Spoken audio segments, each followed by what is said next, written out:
Well, good morning, everyone, and thank you so much for joining me today at Juanette's Crafting Corner for my Quick Tip Thursday, and this is episode number 34.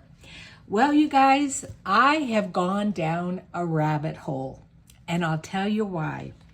You guys know I've been working on this dragon journal, and it's the very first time I have ever used a cereal box as a cover. And the reason is I have some chipboard, and I'll show you it in a minute, that's very thick. And I had originally made a cover for the dragon journal, but it was too big for the journal.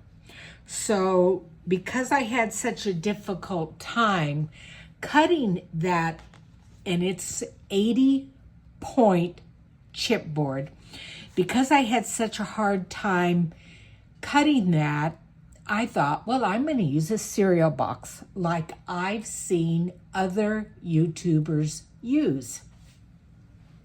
Well, I got a message via Facebook from a lovely woman. You guys know her. You have seen her around. Her name is Lucy Dragoon. She lives in Canada, and that woman has been making journals for over 25 years.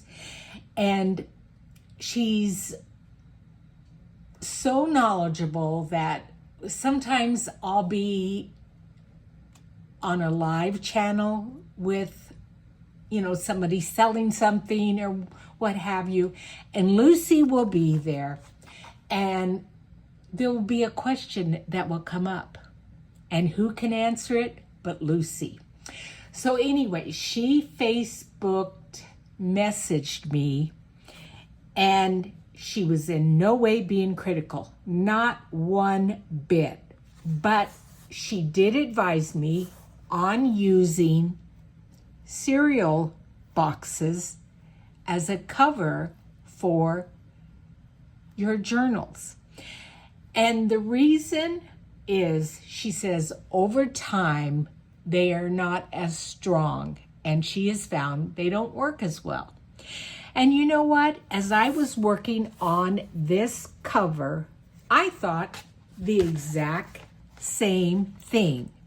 Now, let me just preface, though. I had thought to myself, well, it is pretty flimsy. Now, here is a cereal box. Okay, whoops, I bumped the camera. I'm so sorry, you guys. So here is a cereal box, okay? Very easy to cut, but you can see it is pretty flimsy. And I thought to myself, well, I am going to be putting the mamagami paper over it, so that will strengthen it up. And I thought that would be okay. And it may very well be, but you can see it still, as I'm touching it, it bends a little bit. So what I'm going to do with this journal, and you're going to see in, the next episode on Monday, how I finish the cover. This is not in any way finished, okay? But what I'm going to do to make it stronger is I've taken additional cereal boxes, and you remember this was my first attempt at making the cover, and it didn't come out, but I still love this picture.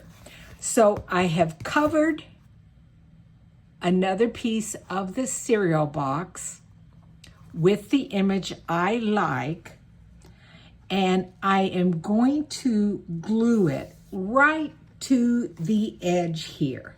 So it's actually going to be a double layer of the cereal box, and I think that's going to really help that strengthen that. And I'm also going to put book corners on the edge. So I've got my other piece of cereal box here.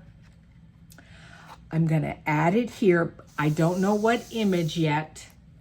And I've got my spine that I'm kind of working on, but I still need my fabric for it. And so that's how I'm going to solve the problem with this cover, which is cereal box. Now, I started doing research because I told you the other chipboard that I had originally wanted to use is 80 point. And so I thought, well, you know, I want to Google, what is the point system? What do they mean? How thick is that? Because I wanted to order some more chipboard that was stronger than a cereal box, but not this 80 point. Well, I told Lucy, you sent me down a rabbit hole there, girl, because trying to find that fact was a little difficult, but I finally did. Okay, so here it is. And what I'm going to do is zoom you down so you can read this with me. Sorry for the bumpiness. Okay, so a light, this is thickness of chipboard. A light chipboard is 20 points. It says it's the thickness of a standard cereal box. It's thin, bendable. It's great for embellishments and letters without a lot of volume. Okay, that's that. 30 point. Oh, excuse me, I said it wrong. And you know that happens a lot with me though. 35 points is a medium light thickness. It says this is the thickness of a credit card. It is more rigid but still bendable and cuts easily. It can be used to add texture and depth to scrapbooking and mixed media. Now what I did is, since a cereal box is around 20 points, I did another cover and I doubled the cereal box. So it's 2 layers. So that's about 40 points. Now it still can bend ever so slightly, but not too bad. Not too bad. Then the next one, it's medium heavy, 50 points. This is about a penny thick. It is not bendable. It is popular for many pages and covers. Well, I grabbed out a penny, okay? And I wanted to see. So I have this piece of gray board. I don't know where I got it. It may have come in a package, and I'm sorry you really can't see, but as I run my hand across this, it is the same thickness. So I believe, oh, I'm sorry you couldn't see. So I believe what this is medium heavy or the 50 point thick chipboard. Heavy duty chipboard, it says it's 70 points. This is about 1/4 thick. It is unbendable. It is great for boxes, bases, covers, or 3D projects. Now, I showed you this cover. When I went on Amazon and did my research of what I had bought, it said it was 80 point. So I thought, well, let's hold 1/4 up to it. And I'm sorry, you guys. I'm going to try to do this so you can actually see. No, it's blurry. let me back out. I'm sorry, you guys. Because I want you to see what I'm seeing. So you can maybe learn. And that's still not helping you that much, but maybe a little bit. This 80-point chipboard is thicker than a quarter. It's about the thickness of a quarter and a penny. Yes, it definitely is. So 80 point is a quarter and a penny thickness. So that's why I think the 70 is true to what they say. It's the thickness of a quarter. So if you're trying to figure out how thick of chipboard you want to buy, I hope that helped you. So I think what I'm going to do is order 70 point. I think the 80 point is just a little bit too thick. Like I said, through my cutter, and I like to use blade cutter. It's not a guillotine because that moves. It's a self-sharpening cutter.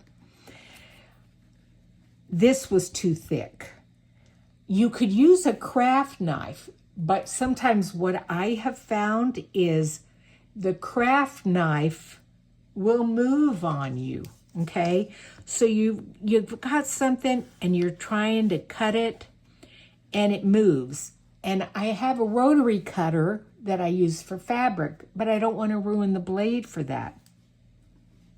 Now, I don't know if you guys recently saw Tim Holtz on a live on a Saturday, but he has come out with a new ruler. I'm getting it for sure. I've got one of his other rulers, which I love. It's a good ruler. It's the 0-point ruler where you can find the center.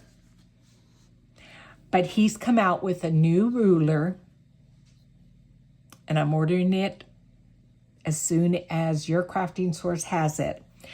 But what he did is he designed it to where there is like small rubber grips embedded in the ruler. And he showed it on his live where he had it and he put it down and he tried to move it and it would not shift. I'm going to show you when I get that. So anyway, that would solve my 80 pound because I do want to use it up. I don't want it just to be sitting in my craft room. So once I get that ruler, I will use a craft knife and that ruler that he's coming out with so it doesn't shift, and I'll use that. But when I run out of the 80 point, I'm going to go to the 70 point. I think that either the 70 or 50. I think between those two, that is our best bet for making journals. Now, of course, we all buy old books and we use old books and we embellish them and we repair the spines. But for this journal, the dragon journal, I wanted to put the eggshells on there for the scales. That's why I needed to use something where I designed the front, back, and spine myself. Anyway, that's it for this Quick Tip Thursday. I hope this helped you guys, and I'll see you guys again soon. Thanks, and bye-bye.